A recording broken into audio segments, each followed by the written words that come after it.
haddii aan dhahno maanta waxaan ka hadlaynaa degenaanshada shuruudaheeda halkan laguma soo koobi karo laakiin waxaan isku dayaynaa inteeda ugu muhiimsan inaan soo qaadano oo halkan aan kasoo tabino.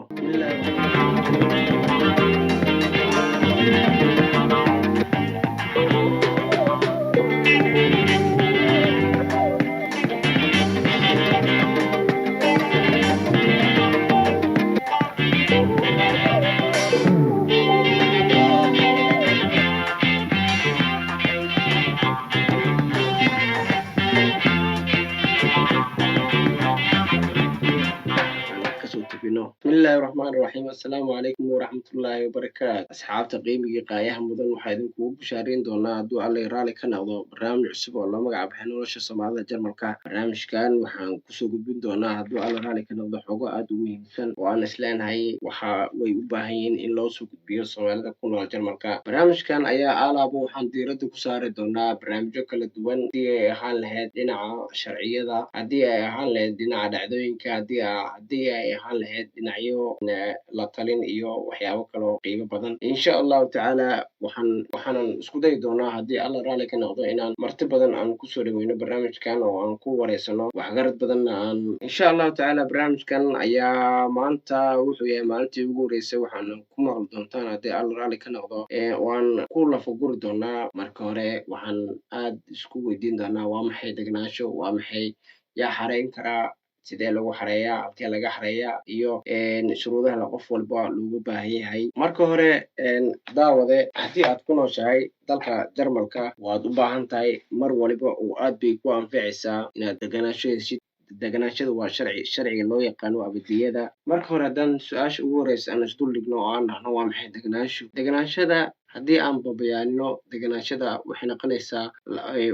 haddii aan babayaanino degenaanshada waxaa loo qaybiyaa laba qaybood oo kala ah mid kumeel gaar ah iyo mid abadiye ah. midka kumeel gaarka ah haddaba waxaa loo yaqaanaa sharciyada aan haysano amaba la siiyo qofka qaxootiga ah marka qaxootinimadiisa la aqbalo. laakiin midka abadiyada ah waxaa la siiya qofka shuruudihiisa markuu soo buuxiyo isla markaana uu soo codsado. haddaba shuruudaha loogu baahan yahay qofka doonaya inuu degenaanshada xareysto. daawade waxaan kugu bishaareynayna marka hore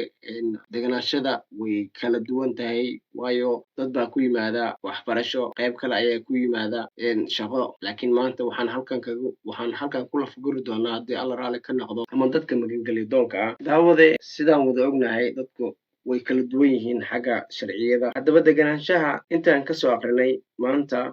horta halkan laguma soo koobi karo. haddii aan dhahno maanta waxaan ka hadlaynaa degenaanshada shuruudaheeda halkan laguma soo koobi karo laakiin waxaan isku dayaynaa inteeda ugu muhiimsan inaan soo qaadano oo halkan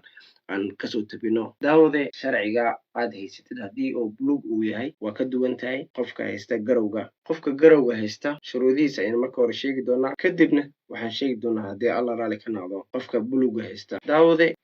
waa laga yaabaa gobolba gobolka kale inuu ka duwan yahay laakiin siday noo xaqiijiyeen xeeldheer arrimahan sharciyada waxay iskaga mid yihiin jarmalka 16 gobol sharciga degenaanshaha shuruudihiisa. daawade marka hore waxaa lagaaga baahan yahay inaad soo kaamishid wax kasta oo lagaaga baahan yahay waxaana kugu soo koobi doonaa halkan. marka hore daawade waxaa lagaaga baahan yahay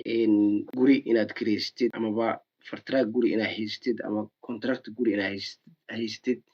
amaba aad haysatid heshiis aad ku degan tahay guriga haddii af soomaaliga aan u micneyno. marka daawade shuruudda koowaad lagaaga baahan yahay waxay tahay inaad haysatid mid fartaraag oo loo yaqaano heshiis contract guri inaad haysid oo aad tahay qof guri degan. meesha waxaa ka baxaya qofkii degnaa kaamka ama qofkii degnaa meelaha kale ayaa ka baxaya. qaybta labaad shuruudda labaad waxay noqonaysaa inaad keentid konto af suuga 2 bilood ugu dambeysay. taas micnaheedana waxay tahay in la ogaado guriga aad degan tahay ee aad keentay mid fartaraagiisa in aad kira bixisid iyo inaadan kira bixinin. waxaa lagaa doonaya konto af suugaaga 2 bilood ugu dambeysay inaad keentid oo aad weliba aad ka calaamadeysid. aad ay u ficnaan lahayd haddii aad calaamadeyn lahayd konto af suuga qaybta ay kaga qoran tahay lacagta aad ku bixisay, lacagta aad u dirtay qofka amaba shirkadda iskale guriga aad degan tahay. shuruudda saddexaad daawade waxay tahay haddaba ogow daawade way kala duwanaan karaan shuruudaha laakiin waxaa laga yaabaa shuruudda koowaad meeshan kaaga soo qabtay halka gobolka aad joogtin 10aad lagaaga soo qabto, kii 10aad aniga aan ku dhahay koowaad halka lagaaga soo qabto. laakiin معناها إذا ما كوب إلا بيسدح إن وكل هوريسينا لكن وأنا برينا إن شاء الله adigana si aad ugu ogaatid haddaba shuruudda saddexaad waxay tahay inaad tahay qof shaqaysta markaas oo shaqaysta oo isku filan inaad tahay kiradiisa baxsanaya noloshiisana ku filan waxayna kaa doonayaan inaad warqad ka keentid qolada aa u shaqaysid waa tiraahid waxaan doonayaa inaan xariisto deganaashada waxaana lagaaga baahan yahay caddayn inaan idin shaqeeyo haddaba warqadaas way ku siin doonaan insha allahu tacaala qodobka afraad haddii aan isdul tagno daawade wuxuu noqon doonaa inaad keentid 3 bilood oo kugu dambeysay mushaarka aad qaadatay warqadihii shirkadda ay ku siisay ee ku dhigneed qiimihi aad ku shaqaysay inta lagaa bixiyey inta canshuur lagaa jaray intii uu kuhii kaa qaatay karankan kaasi uu kaa qaatay wax kastoo lagaa jaray meeshay ku qoran tahay haddaba waa lagaa doonayaa 3 bilood oo kugu dambeysay waxaa kaloo qaybta shanaad soo galaya inaad keentid heshiiska shaqada arbeidsvertrag inaad keentid oo loo yaqaano heshiiska shaqada inaad kontraktiga aad ku shaqaysid aad ugu shaqaysid qolyaha shaqada inaad asigana waxaan oo dhan daawada wax lagaaga baahan yahay koobi lagaagama baahno inaad keentid marnaba macnaha maxaa la yidhahdaa ii sheeg original waa wada koobi qaybtii lixaad daawada waxaa soo galaya inaad keentid in aad ka tirsan tahay karankan kaase inaad ka tirsan tahay karankan versicherung nachweis waxa weeye tusaale ahaan haddii aan kaaga soo qaato haddii aad ka tirsan tahay oka oo aad haystid waxaa lagaaga baahan yahay inaad warqad kasoo qaadid ay ku caddaynayaan nachweis ay leeyihiin qofkan anigu naga tirsan yahay mid gud naga yahay daawadi marka halkan la joogo waxaa shuruudda ay kusii badanaysaa marka halkan la joogo daawade qofka haysta sharciga garowga waxaa laga doonayaa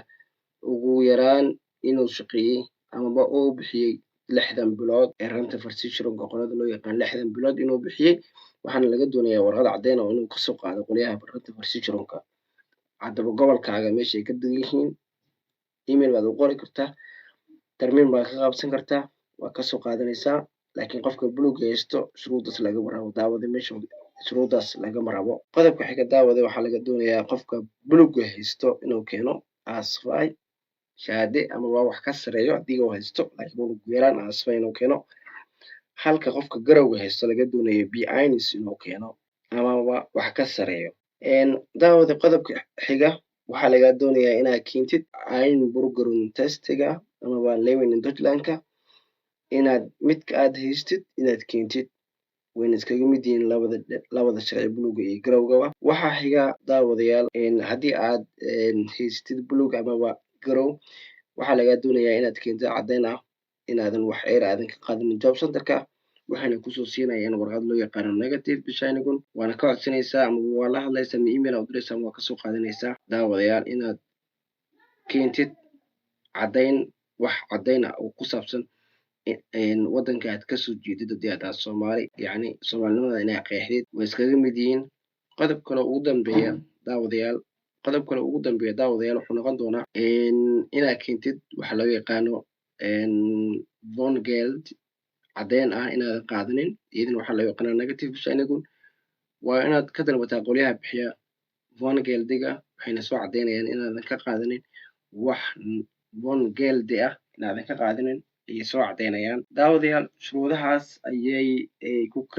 shuruudahaas ayaa inta ugu muhiimsan qofka deganaanshaha laga rabo insha allahu tacaala barnaamijyo kasii faahfaahsan ayaan soo diyaarin doonaa ayaan idin soo gudbi doonaa waxaan rajaynaynaa insha allahu tacaala inaad ka wada hesheen barnaamijkan haddaba wixii talo iyo tusaale aad noo haysaanna waxaan idin rajaynaynaa in commentiga inaad noogu dhaaftaan aad baan idin salaamaynaa daawadayaal meel walba aad daafaca caalam ka joogtaan waxaan idin rajaynaynaa waqti wacan oo wanaagsan assalaamu calaykum waraxmatullaahi wabarakaatu haweenkuna waa dugaal deeqdaada barbay yihiin waxaa lagu daaqayaa siday u dul leeyihiin shardaalacan baa jire iyagu dedan bay dhasheen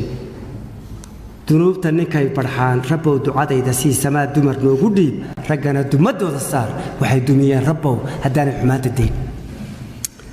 rabbow dalandoolka dhow shil noo dihin maalintaa rabbow naga sii dabool hortaadana noo dalee degaankana nooga yeel daryeelku halkuu run yahay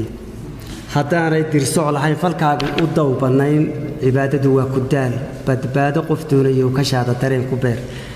dareenka samaa ku beer indhaha dib u soo muslimi ilaahay dartiis ku eeg daliilka hortaada yaal